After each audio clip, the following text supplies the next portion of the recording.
Welcome to True Crime Garage. Wherever you are, whatever you are doing, thanks for listening. I'm your host, Nick, and with me, as always, the Brazilian bombshell. He is the captain. I'm neither Brazilian or a bombshell. I do not know who writes these things. Well, it's good to be seen, and it's good to see you. Thanks for listening. Thanks for spending your time with me and the other guy. And thanks for telling a friend. Tonight, we are drinking Circuit Bohemian Pilsner by the powerful and big-hearted peeps over at Tin Man Brewing Company in Evansville, Indiana. Garage grade 3.5 bottle caps out of 5. Circuit Bohemian Pilsner conducts a thrilling buzz to your senses with bright color, clarity, mild aroma, and energizing flavor. You have a mild aroma. And this fantastic Pilsner was brought to us by, first up we have Marissa in Ann Arbor, Michigan. Next we have Ellie in Manchester, Brittany in Phoenix, and Lynn B. from Spokane, Washington. Spokane, Washington. We have Lizette from Long Beach. She says, Captain, hit me up if you're single. Well, this is a true crime show, not a dating show. Next we say hi to April in Aberdeen, South Dakota. We also have Katrina from Chicago. She says, try some Pipeworks Ninja vs. Unicorn. I've actually had that before. That's a fine, fine beer. Next, we get a hello from Barbara in Fresno, who says she loves listening to Nick and the Nasty Captain. What does that mean? I think she means you're funny. You're like a funny guy. I've never called a comedian nasty. Hey, Eddie Murphy, you nasty. You so nasty. And a big shout out to Nicholas from the Big Easy. Cheers, mates. We also have Karen in Massachusetts and Patrick in southeastern Massachusetts. Thank you for the love, Patrick. We got Judith from Ontario and Jeffrey from Harpers Ferry, West Virginia. All right, we got any birthday shout outs? We do. We have a birthday shout out from Rachel to Rebecca in Illinois. And also Alexandra would like to wish her boyfriend a happy 30th on June 5th. All right. Cheers, mates. And like your jib. Next up in Parts Unknown. Oh, we got more. Man, the beer fun is... All right. This is why you have to be patient, people. Because I don't want to read 500... shout outs every show. Next up from Parts Unknown, we have an announcement from the town crier. The flag football signups are this weekend at the mess hall. There is a $50 sign-up fee, but you can wear whatever flags you want. So in Parts Unknown, we have Vanessa, Caroline, Jude, Laura, Alyssa, Patty, Nikki, and Andy. And just a reminder to everybody at Parts Unknown, when you take a shower in the communal showers, please close the curtains. We have some jibs flapping around. Gross. All right, that's enough of the business. For everything True Crime Garage, go to truecrimegarage.com. All right, gather around, grab a chair, grab a beer, and let's talk some true crime.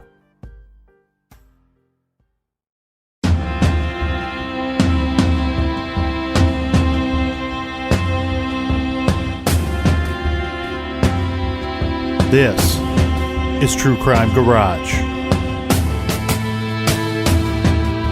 And this is the case of the Delphi murders.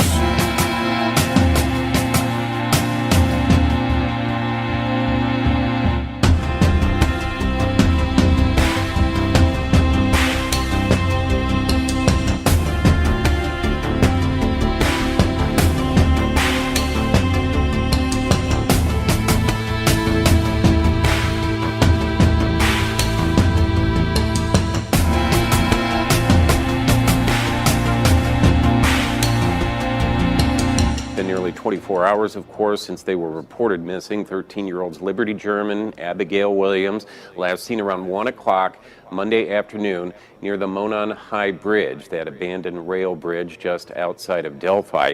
Now, News 18's Brad Oppenheim joins us now live from Carroll County, where that search continues at this hour. Brad? Jeff, like you said, Liberty German and Abigail Williams were last seen yesterday afternoon when they were dropped off near that bridge. Now, they had made arrangements to be picked up by family members later that afternoon, but they never showed up. Now, a staging area has been set up at the Delphi Fire Department, and since I've been here, I've seen hundreds of people come in and out of this staging area. We are told that volunteers will be sent out in groups where they will comb the area in efforts to find these two girls. I was able to actually catch up with Abigail Williams' mother, Anna Williams, and she says she is amazed by the outpouring of support from the community. I also spoke with the Carroll County Sheriff, Tobe Lesenby, and he says they are working with officials on getting an Amber Alert issued. Just in the last couple hours, I have been at the staging area. I've seen and spoke from volunteers that don't even live in Carroll County, including one man from West Lafayette who came over and joined the search. He said he has a teenage daughter himself and wanted to do what he could to make sure those girls make it home safe.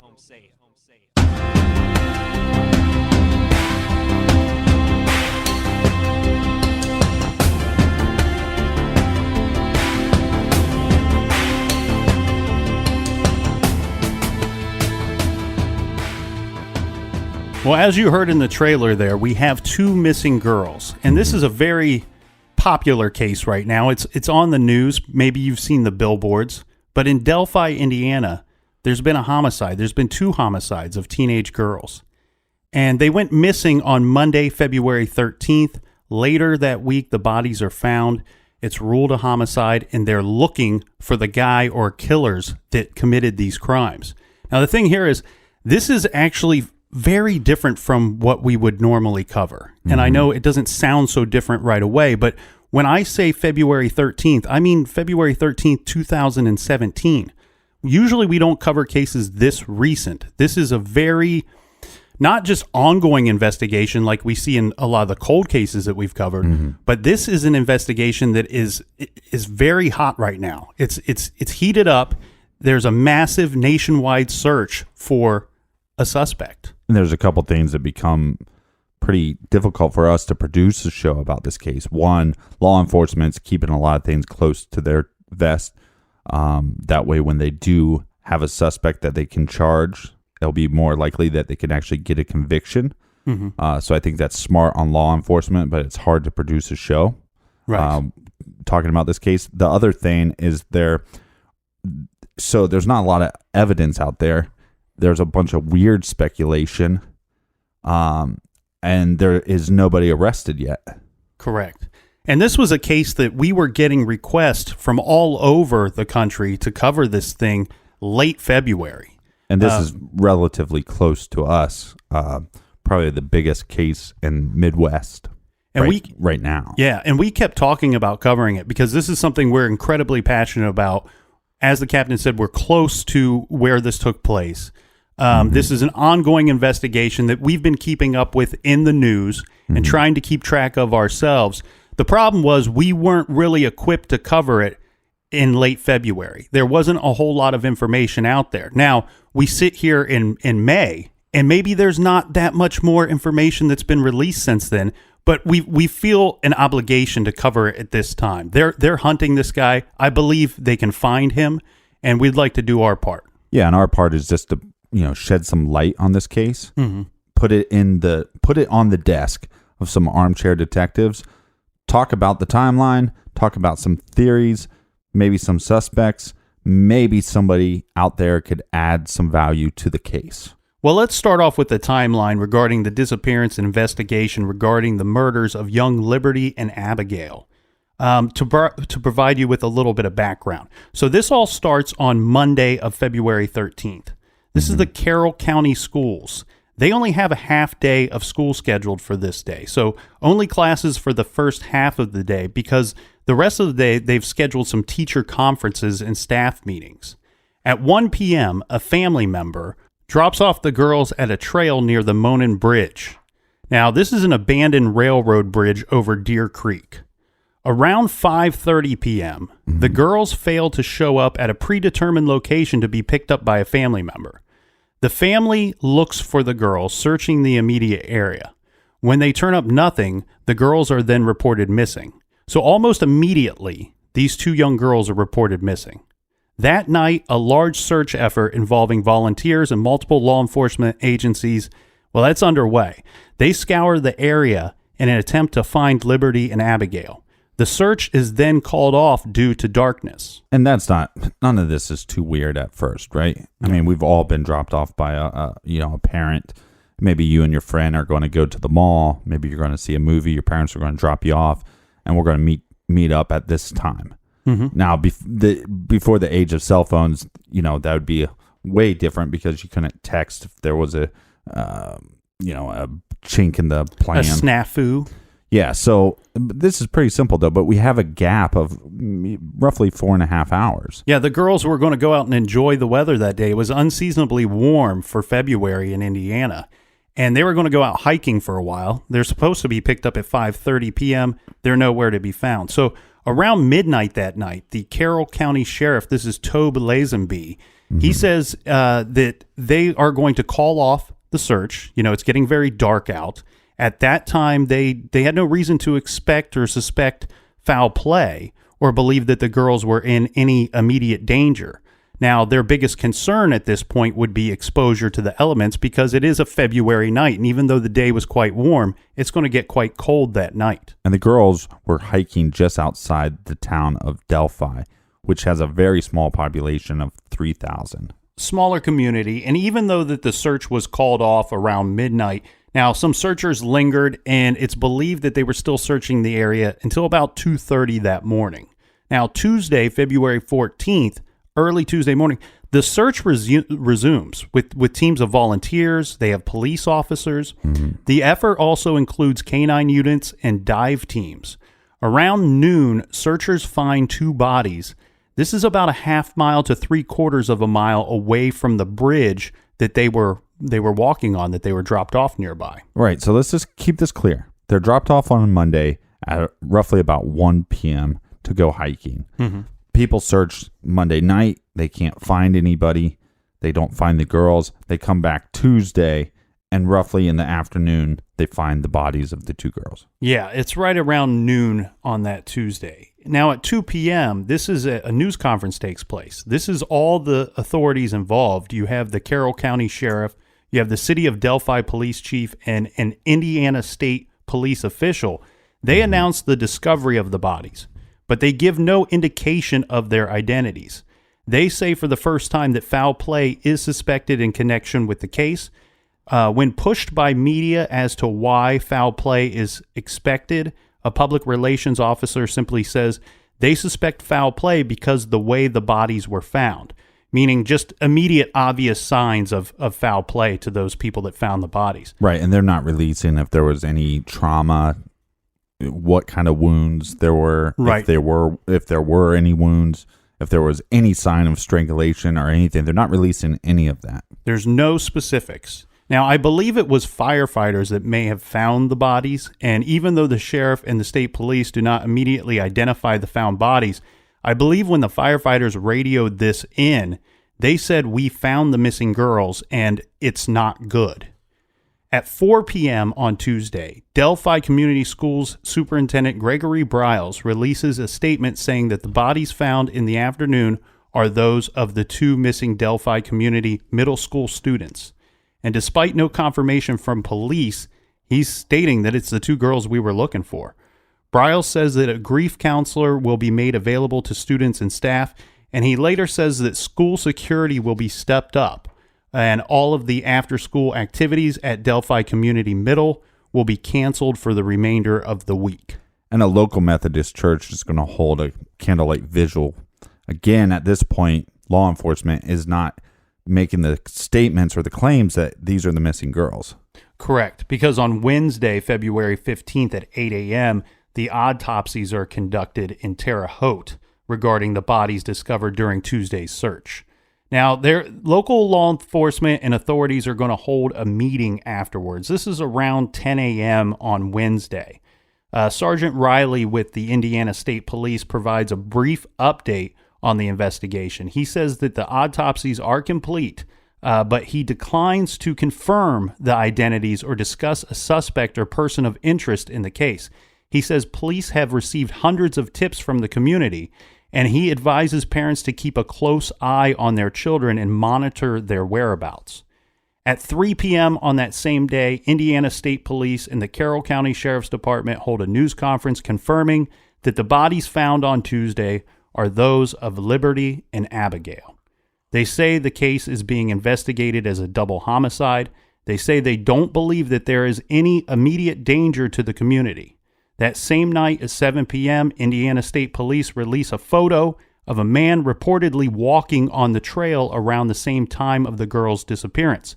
Now, They never say that this man is a suspect.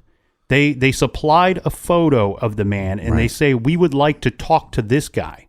We believe we have identified everyone that was walking in the area of the time when the girls went missing, but this guy was there around that time. We have not identified him. We would like to speak with him. We would like to find out if he has saw anything or maybe he might know something. Police say they want to talk to this individual, but again, not calling him a suspect. How did they get the picture? We'll get into that.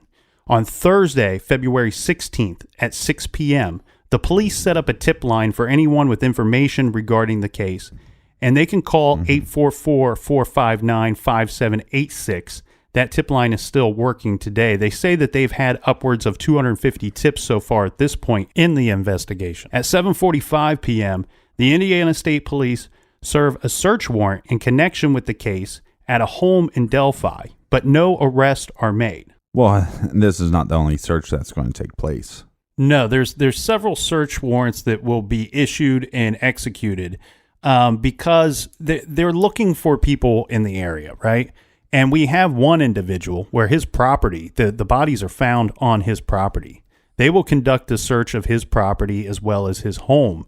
It was also misreported in the media that they had received multiple search warrants for this guy's property, when in fact it was other nearby properties that they were searching as well. That people, because this is a rural area, the media thought that this was still a continuation of his property, which it was not. Now, there were several search warrants conducted, as we said, and all of these, no arrests are made at the time. There's one in particular that we'll get to. He's not arrested regarding crimes involving the murders or the disappearance of these girls, but police keep reminding everyone that they should not be creating rumors, or just because somebody is questioned or their property is searched, that does not mean that they are a suspect in the double homicide. That they still have to conduct a certain level of police activity and sheriff activity of other things that were going on before these crimes took place. Well, this is a lot harder to do in such a small community. Yeah, everybody's eyes are watching you. Now, on Saturday, February 18th, there is a public visitation for the girls. This is held at the Delphi High School. Now, on Sunday, we're going to see a little bit of shifting gears here in the investigation. On Sunday, February 19th, the Indiana State Police say that the man photographed walking along the trail around the times of the girls' disappearance is a suspect in their deaths. They do not know the identity of this man. So what I'm going to do is I'm going to post this picture on our Instagram. Now, if you're sitting there thinking, hey, I don't have Instagram, it's okay. Go to our website at truecrimegarage.com, and you'll actually see a page that has just the photos from our Instagram on it, and you can click on there to see the photograph of the man on the bridge. On Monday, February 20th, police say they are conducting a statewide manhunt for the man seen in the photo and tell everyone to continue providing information via the hotline set up for tips in this case. The Carroll County prosecutor, he cautions Delphi residents not to harass, bother, or accuse anyone, especially those who live at a home that was the subject of a search warrant that was served the previous week. Now, on Tuesday, February 21st, an official says that the teen's death could lead to security changes along the Monon High Bridge trail. Now, they're going to possibly talk about installing security cameras and things like that. This is an area that, while it was frequented by hikers, it's also frequented by teenagers that are just kind of hanging out and, doing what teenagers do. Now, on Wednesday... What's that? You'd have to ask the teenagers. Well, and you're saying something that's pretty telling, is you were saying that, hey, we might have to beef up security on this bridge and these hiking paths, right? And we got to do so by adding a camera. Again, so how the hell did they get a picture of this guy? Well, that's perfect, because that leads us to what took place on Wednesday, on February 22nd. The investigators hold a news conference to update the status of the investigation. Police revealed that Liberty Germans, she recorded video and audio of the suspect that they are seeking on her cell phone. The Indiana State Police releases an audio recording of a man's voice saying "down the hill." Do you have a copy of that we could hear?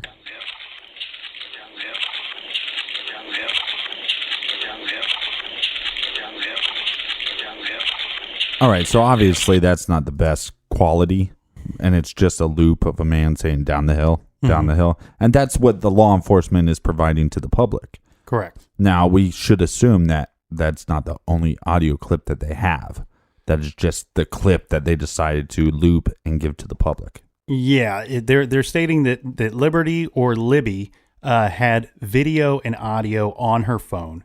And the thing here is, like the captain said, we don't know how much video was recorded. We don't know how much audio was recorded. Did she simply hit the record button on her video? Or what pictures were taken either. Exactly. But at the same time, they announced that the audio is from the prime suspect in the Delphi double murder case.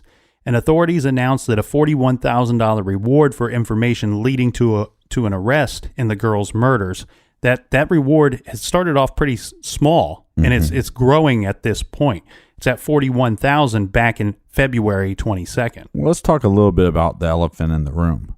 Okay. So did they find? So I'm assuming that law enforcement found Libby's phone, and that's how they'd have this information. And then you'd think, well, if somebody attacked these girls, if it was murder, then this guy must have been pretty dumb to leave the cell phone.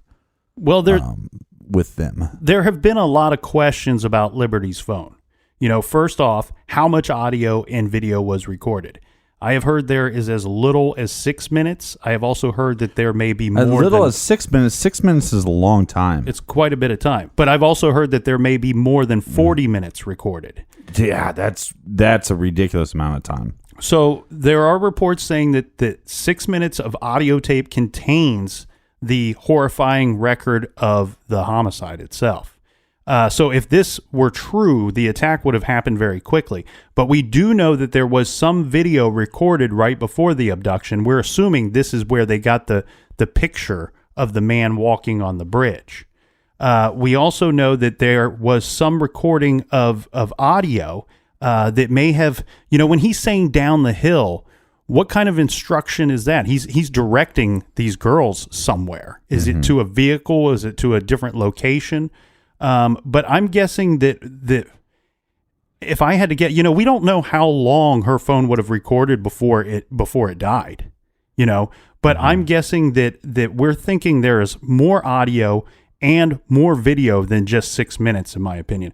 But the other rumor is the question about the phone is, where is this phone? Because at 5:30 p.m. and for several hours, Liberty's phone was pinging all over town. The phone was not in her possession during this time is what would make you think, because where she disappeared is near where she's found. Well, but also it's such a rural area that I would just assume that, if you're in this, you're hiking, that maybe you'd be kind of pinging from all different locations. And how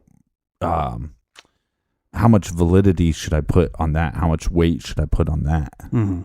And the thing here too, the fascinating question about the phone is whether or not it was recovered. There's a theory that Liberty's phone was not recovered, and all of the audio and video was taken from the iCloud. From her iPhone. So basically, what happened was, like, if you record a voice memo on your phone and you have your cloud set up, that it instantly goes to your cloud as well. Right. So what they're saying is, and this is very important, I think, for people to kind of wrap their head around. This is something you shouldn't spend a bunch of time on. Was the phone left, or was it, or did the killer take the phone? It doesn't matter. We have the information, at least from the cloud. Right. Well, let's go. Do you mind if I go through some options here? Because of what if it was not recovered, then the theory would be that there's only a few theories you could come up with, right? That Liberty got rid of her phone at some point. Maybe she threw it in the woods. She could have thrown it in the woods to avoid it being found by their abductor. Maybe somebody would find it later. Again, her phone is pinging all over town for several hours during the search. Now, I've been told that this would be possible if the phone were in the woods or near the woods where the girls were abducted. That the phone pings, look, it's not something that I'm going to pretend that I fully understand. So I'm just going to have to believe the person that told me that if the phone were in the woods or near the woods, it very likely could have pinged all over town. This would make sense if the phone was in the woods. But it appears now, possibly, who knows where this thing was? The other idea is that the killer found Liberty's cell phone. So the killer either disposed of the phone, threw it in the garbage or threw the phone in the river or destroyed it by smashing it to bits, and that's why it's never been found. I think if the phone was not recovered, the killer probably did something with it. I think throwing it in the river might make the most sense. Right. Because he's hoping to destroy whatever's on that phone. Right, because the thought process here for this individual, and I would just assume this individual is in their mid-30s to 50, right? I'm just going to put that age range out there. And I would just assume that they thought, well, if, let's say, they saw Liberty use her phone and maybe said, oh, well, she push record it. This guy might not understand how the phone actually works, but thinks, well, if I just throw it in the river, it's destroyed and they'll never have the evidence. Right. Well, we have this thing called the cloud. And this is where technology, you got to applaud technology at this point, right? Yeah. Yeah, because you can have your phone set up in a manner that it will immediately send information to the cloud. Well, and the reason why I was saying applaud technology is these might be the clues or the evidence that you have to present in a trial to lock this person up for the rest of their life. Now, on Thursday, February 23rd, the state police, they say that they've received 3,900 tips in the case, with 1,900 of them coming in after the release of the audio recording. And then there's another donation. This is from U.S. Representative Todd Rokita. His office donates 9,000. So now the reward amount is now $50,000. Yeah, but the Indianapolis Colts, they donated some money as well, right? Yes, yeah. The reward in this case will grow exponentially over the next couple of weeks. On this same day, on February 23rd, the Indiana State Police announced that the FBI has taken over the tip hotline. Well, let's get right back to this case after this quick beer break.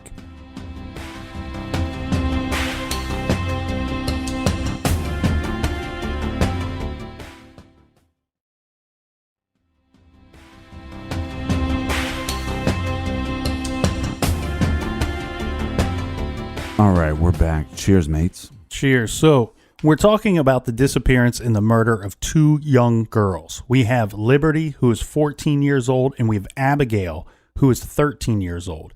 And you might often hear both of them referred to as Libby and Abby. These are best friends. They're dropped off near the Monon High Park Bridge, and they disappear. They find the bodies just the day later and announce the day after that it is, in fact, the bodies of the two young girls. Now, where we're at on the timeline here, this brings us up to Tuesday, February 28th. By this time, police have received close to 10,000 tips. The reward money is now $100,000. But police are also saying, despite rumors, that they have not made any arrest in connection with the deaths of Liberty and Abigail. Police ask the public not to jump to conclusions or to spread rumors on social media, because there was a lot of questions involving their deaths. There's, like the captain had said earlier, not a lot of information that's being released as far as the investigation and details of such. But we do have some evidence that's coming out. We're having this information that's collected from Liberty's phone. Correct. And what we have so far is we have a picture that we can assume is maybe taken from a video or a Snapchat. We're not really for sure. And we have an audio clip, a very small one, saying down the hill, looped. And again, we can assume that there's more audio information on her phone. Again, now with the phone, we don't know if the phone was recovered or if this information was recovered from the cloud. Now, on Wednesday, March 1st, this is when the Indianapolis Colts, they donated $97,000 to bring the reward money to $200,000. That same day, the grandparents of Abby Williams, they leave an emotional note at the police headquarters that expresses their gratitude for those involved in the investigation and those investigating the case. We don't need to go through all of the donations because for the next few days we'll continue to see local companies donating money. But one thing that was interesting was we also had a donation from the Lowe's company. That's the home improvement do-it-yourself store. Mm-hmm. They donated 1,000 orange light bulbs to the residents of Delphi. And they did a campaign called Light Up Delphi. You know, everybody would install these orange light bulbs on their front porch lamps to, you know, as a tribute to Abby and Liberty. And I saw pictures of that Light Up Delphi, and it was a pretty cool memorial that the whole city was able to take part in. All right, so where are we at on this timeline? On March 9th, Mike Patty, he's the grandfather of Liberty. He will speak to the media for the first time since the deaths of Libby and Abby. He thanks the community for outpouring of support and says that he believes tips will help solve this case. Well, we have this individual, like we said, the picture. And there's an interview that I heard by a local man and the sheriff. Mm-hmm. And both of them in the interview, which I thought was interesting and I think is kind of telling of where the sheriff might, you know, or where the law enforcement actually might believe they're at in this scenario. Mm-hmm. They have this individual, and like I said, we have a very small town, roughly about 3,000 people, and two individuals that are on the phone. One was a local man interviewing the sheriff, and both of them stated, this guy, didn't recognize him. And so when you released this photo, the guy that was interviewing the sheriff was like, look, I was hopeful that you're going to release this photo and would be able to identify this guy. It's a small town. But neither this man nor the sheriff were able to identify this individual. And like we talked about before, there's tons of, well, maybe we didn't talk about this before, but there was tons of billboards across the country. Mm-hmm. I think in 43 states. It may have been all of the major 48 states, but it was something, 43, 46, some odd states that they put these billboards up. There was actually one a few miles from my home.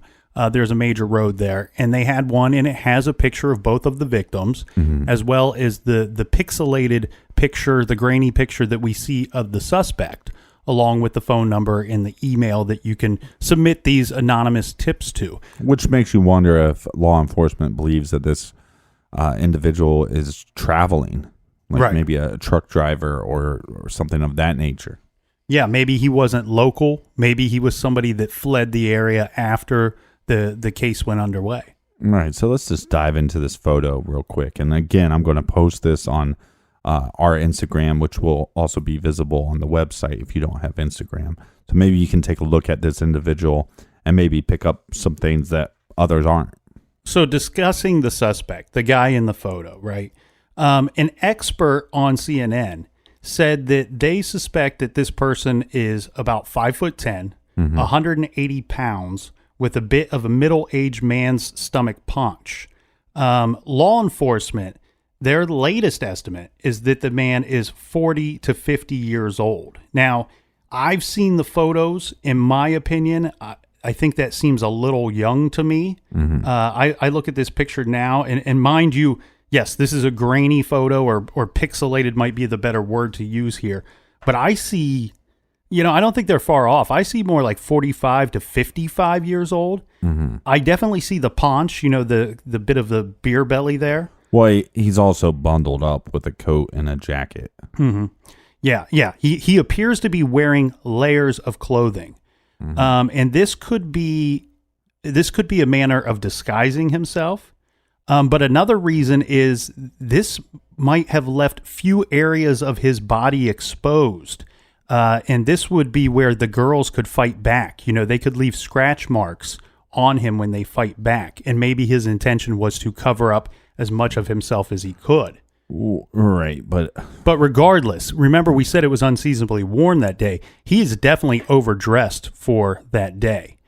Mm-hmm. He has a hat on of some nature. I don't know if it's It looks kind of like a ball cap, but it could be a toboggan. Also, he has his hands in his pockets, and it's a blue jacket with blue jeans. Now, and so and it looks like he's wearing a hoodie under the jacket. So definitely a little dressed. Well, and you bring up a good point there, because early in this investigation, amongst the public, there was quite the debate over whether the guy was wearing a hat or not, or maybe if he just had a hoodie pulled up covering his hair. The thing here is they actually released 2 pictures. And in one picture, to me, it looks like I'm seeing hair, like almost like there's a part in the hair. And this would be, what is that? Brown to maybe dark brown hair. Yeah. Or maybe has some, salt and pepper. The other thought was that if he was wearing a hat, which this might go along with the theory that he was trying to disguise himself or cover up as much of himself as he could, that it could be a camouflage hunting cap with padded earmuffs, the kind that kind of drops down over your ears on both sides, and that making it hard to tell from the distance that this picture is taken. Now, one thing I've noticed, it looks to me like some have suggested maybe he's wearing a scarf around his neck. The way that thing catches the light, the thing that's hanging from his neck and seen in both pictures, it almost looks like it could be the corner of like some goggles, like the goggles that aren't on his head, but they're kind of hanging from his neck. Yeah, I see that. Possibly, yeah. One thing I want to point out here too, as we're describing this picture, is there's a man by the name of Robert Lindsay. He's a writer and blogger. He spent a lot of time covering this case, and a lot of my research came from some articles that he has written. But law enforcement states that the guy could be wearing a fanny pack. Now, Robert Lindsay will point out that what law enforcement is referring to as a fanny pack is actually called a deer kit. This is something that would contain like knives, scissors, different things for cutting up a deer after you kill it. So Robert Lindsay is going off of the theory that the guy is possibly a hunter. Yeah, well, when you see, again, his hands are in his pockets, and there's something on his by his right hand side where it's either, a t-shirt or something that's coming out from underneath his jacket, or again, like you said, it's some kind of pack, fanny pack, or some kind of hunting pack, and not the close-up picture, but the picture that's a little bit further away, it definitely looks more like some kind of fanny pack. Yeah, and like Robert says, it almost looks too flat to be a traditional type fanny pack to me. Again, we're looking at a picture that's taken from quite some ways away, but it does look flat. If it is in fact a deer kit, I would think that Robert Lindsay might be right regarding that the guy could be a hunter, because I don't think that that's something that would be common knowledge to everybody that such a kit even exists. Right, and we were talking earlier, and I was saying that necessarily just because there's a picture of this individual doesn't mean that this individual was or a possible suspect. Now, where I'm going to come back on that is that, this picture is coming, we can assume, from Libby's phone. Mm-hmm. So therefore, they have to know more about this footage than we do. Yeah. And then my argument too is like, wouldn't there be a better picture of this individual? Yeah. Now he's on a bridge, right? Mm-hmm. So the other thing that we kind of need to bring up is Snapchat, right? So we all see teenagers always on their phone taking pictures of all these things. At some point from Libby's Snapchat, she takes a picture from the bridge, and she takes now I'm assuming that she's taking a picture of Abby. And Abby's walking. It's a very interesting picture, and I think you need to take a look for yourself. This picture would have been released on her Snapchat account, I believe, at 2:07 p.m. They were dropped off at 1. This thing came out about 2:07 p.m. So the thought is, for at least the first hour or so of their hiking trip, everything was going according to plan. Everything was, it was a normal day out hiking. Right. And like we said, there was roughly about a 4 to 4.5 hour window. So now that we know that this is, released about an hour into the hike, now our window's a little bit smaller. If you look at this picture that she took on Snapchat, now it's very grainy. But there's on the bridge, there's these little platforms on the side. It seems like she's standing on one of the platforms.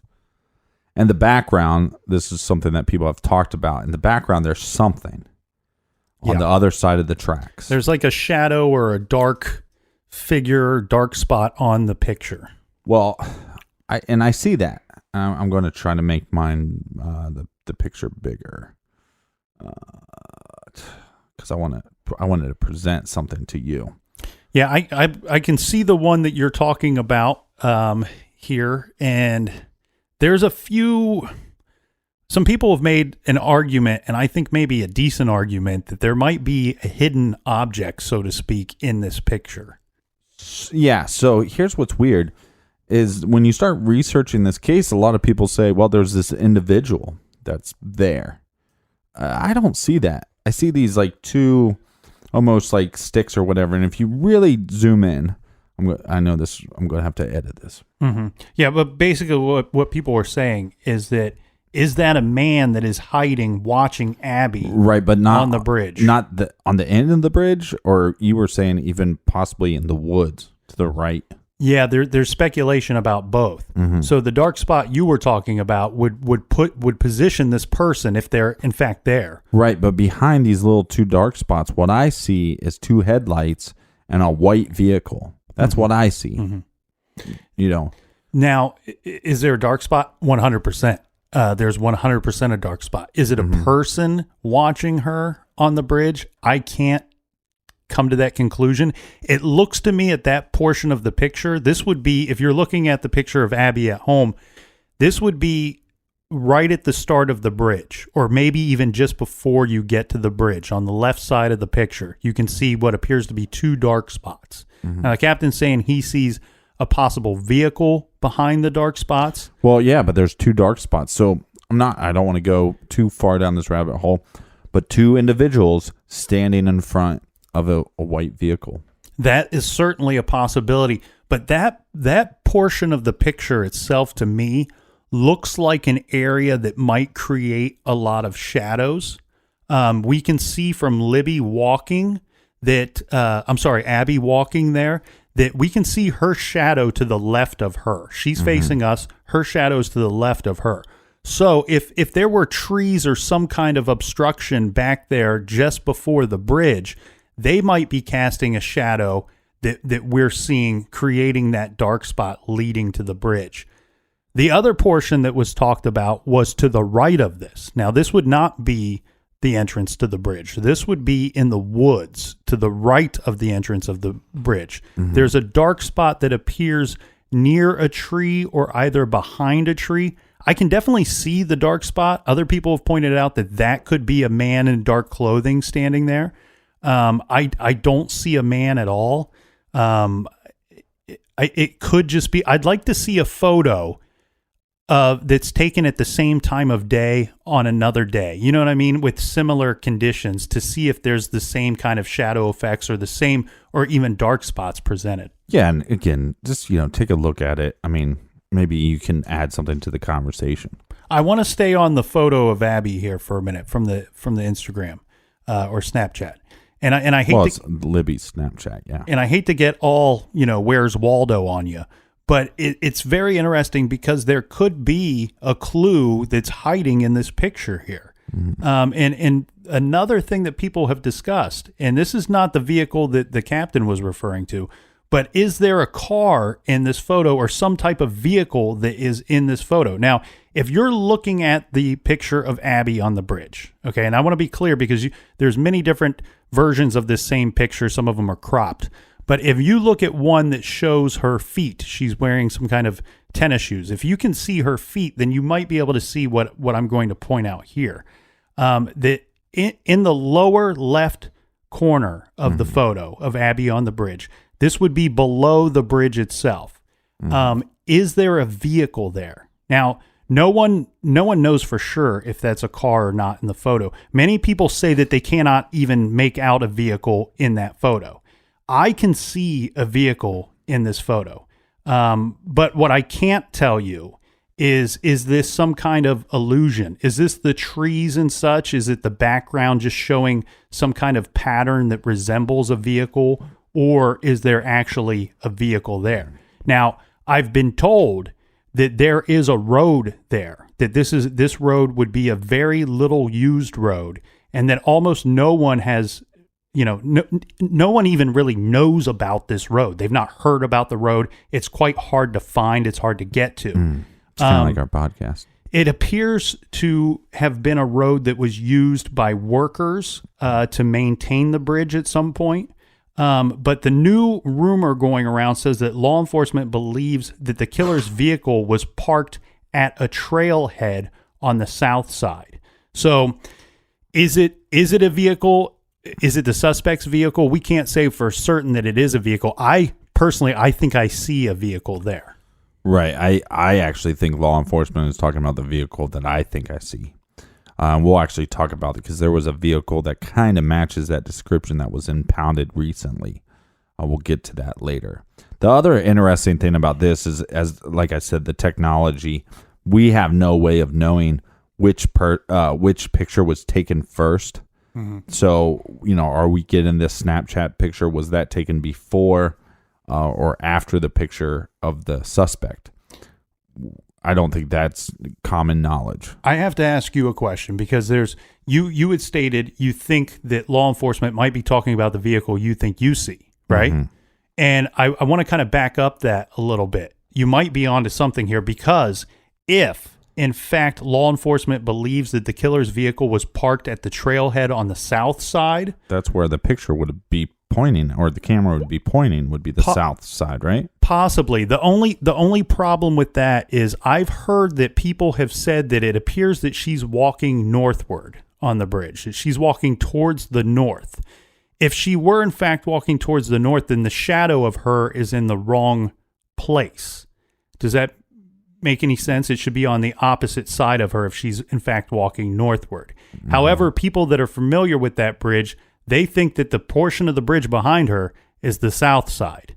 Yeah, but I think also, depending on what camera she's using, the camera would be flipping. Well, and that's why I wanted to ask you this question, because anyways. you have a better knowledge of cameras than I do. You have a better knowledge of Snapchat than I do. I've heard it suggested from both viewpoints that a camera could reverse it, or Snapchat might reverse the image. Yeah, I'm not 100%. I don't know. I just know that if you take a picture that's normally coming, the way Snapchat does it, you can flip it. Okay. So she could have flipped it. Yeah. So, what I'm saying is that if you just open it up and take a picture, I don't think it flips it. Let's see. I'm going to take a picture of you. And nope, it doesn't flip it. Okay. So it's possible that she's walking southward if we are to believe the shadow, or if what anybody says out there regarding Snapchat or possible the camera phone that the image is flipped, then she is in fact walking northward, and we would be seeing the south end of the bridge. Yeah, I'm going to believe whoever, is more familiar with that area. Well, that's an interesting podcast, talk about a bunch of visual stuff. Yeah, we got all visual there, but I would beg to argue. Can you see it in your mind's eye? I would beg to argue that by this point, with our listeners, that they've probably seen the pictures of the man. They've seen the pictures of her on the bridge. Well, and most people listen on their phone, so they can kind of just listen to the podcast while they Google image this stuff. Mm-hmm.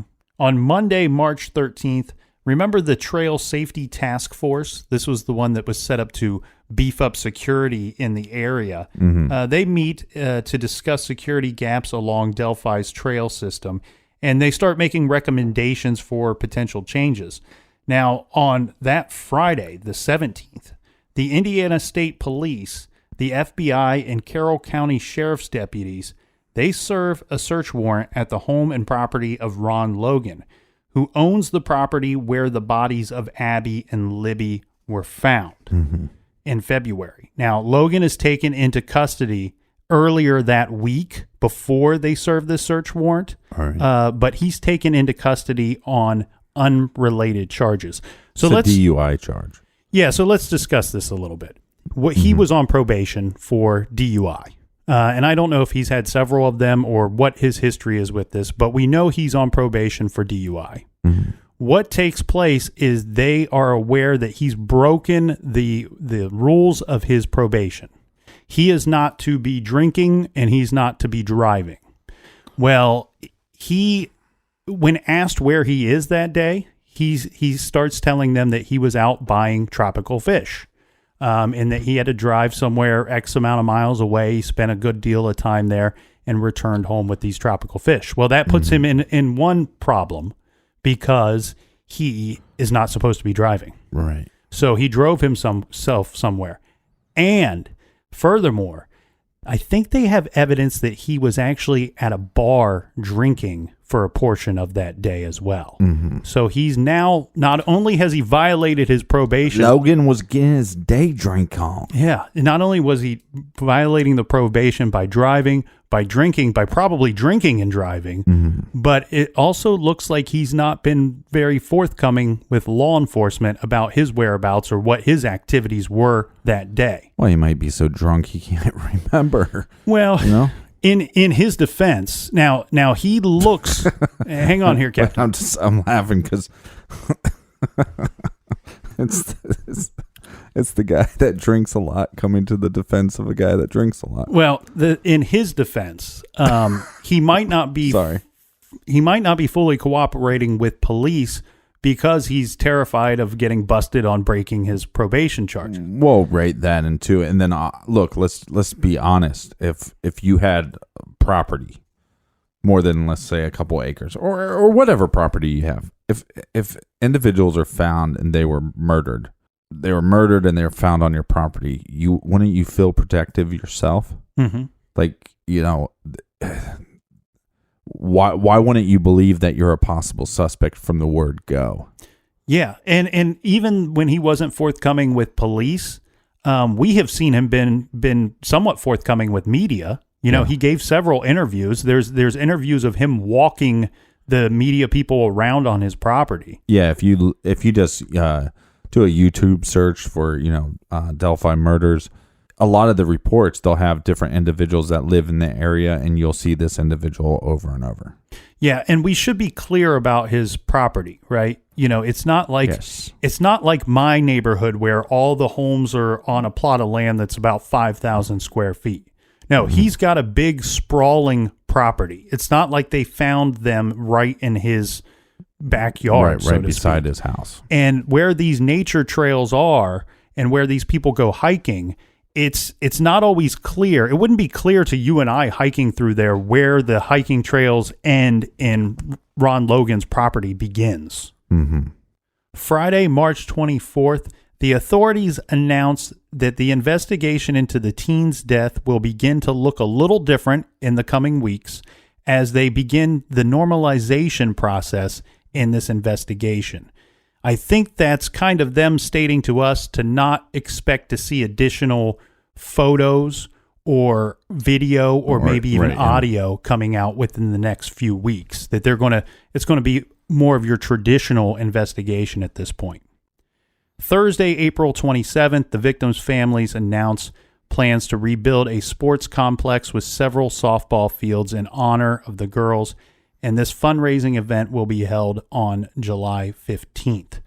Now, regarding the investigation, you can see there's very little information that has come out, which in a way is shocking because you see rarely are you ever presented with a photo of what they are telling you is the prime suspect in a double homicide. Yeah, but again, depending on what news source you get that from, Some say this is the prime suspect. Some people just say, we believe this individual was on the trail roughly around the same time as them. Mm-hmm. My issue with it is you got to know where they got to let you know where that photo is coming from. Right. Because to this day, I'm not 100% sure that is coming from her phone. Well, it might not. But if we go off of the announcements and the press conferences that they have made, the statements that they have made. Now, mind you, they've been cryptic along the way. But according to those statements, they eventually say, this guy goes from somebody they want to talk to now he's the suspect. This guy that we have the picture of, he's the suspect. And furthermore, they believe that the audio they provided of us of going down the hill, that audio that individual is of that suspect as well. Right. And that's why I think that makes me wonder if there's a video at some point. Yeah. Because then in a court of law you can show a video and say, see, these words are coming from this individual's mouth. Yeah. And furthermore, I think what that points out is that there is additional audio and video, and there's something on that audio and video that's making law enforcement make the connection between this guy just being a picture of some guy and him actually being the guy that most likely committed the crime. Now, again, it's curious to wonder how much of what they have is actual video and how much of it is just audio. And with so much, little information that's coming out, like we said, this is a hard one to discuss, and there is a bunch of rumors and speculation, and that's what we're going to have to get into in the next episode. Yeah, and I think that's the big problem that the public is having with the investigation right now. Not so much the way that law enforcement is conducting the investigation, but because they saw a picture, because they heard audio, and they have no other answers for other things, that it's leading to those rumors and to speculations. And of course, questions. People want to know what's going on.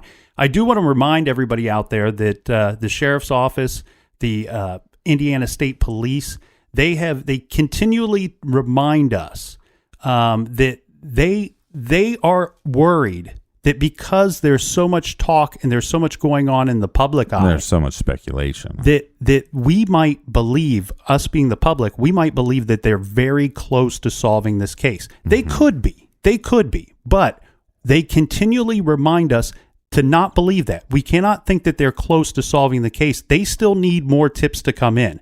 They don't believe that one tip that they're waiting on has reached them yet. And if the public believes that they've solved it or that they're seconds from solving it, maybe they never get that tip. So this is a very active, hot fire investigation going on right now.